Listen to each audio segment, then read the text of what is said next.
Shalom Obracha pour la halakha journalière. Nous allons commencer les halakhot concernant la bénédiction de la lune. Ça s'appelle la Birkat Alevana ou Kiddush Alevana, qui se trouve dans le Shulchan Aruch au chapitre 426. Tous les mois, nous avons la mitzvah de réciter la bénédiction de la lune.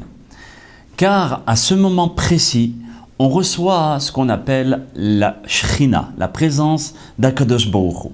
Cette bénédiction, nos Hachamim nous disent, c'est une protection contre toute mort soudaine. Un jour ou l'autre, on est obligé de partir de ce monde. Mais une mort soudaine, on n'est pas obligé de partir de cette façon.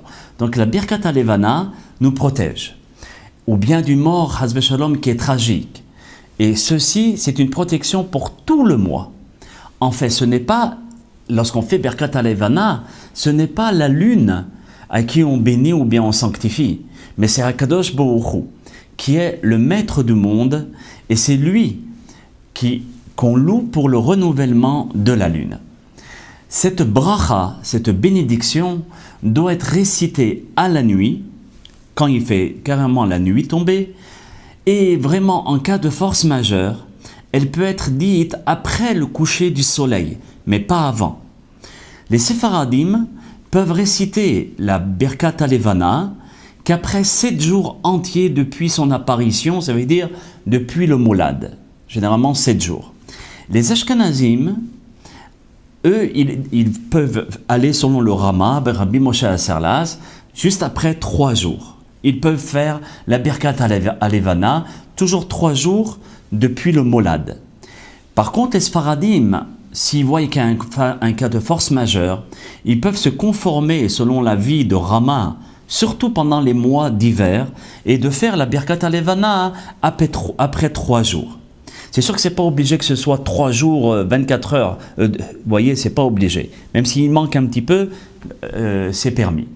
La date limite de la lecture de la Birkat Alevana, elle se situe approximativement à 14 jours et 2 tiers après le Moulad.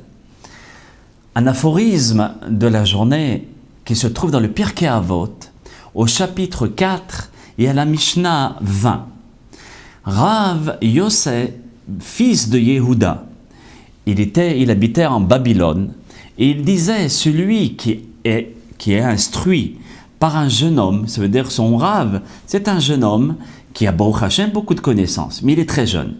Alors cette personne qui apprend la Torah de cette personne, il ressemble à quelqu'un qui mange des raisins verts et qui boit du vin sortant du pressoir. C'est quelque chose qui n'est pas encore bien.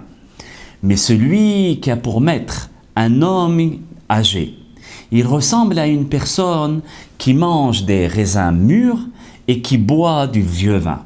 Bracha v'atzlacha, bonne journée et à demain si Dieu veut. Kol Tov.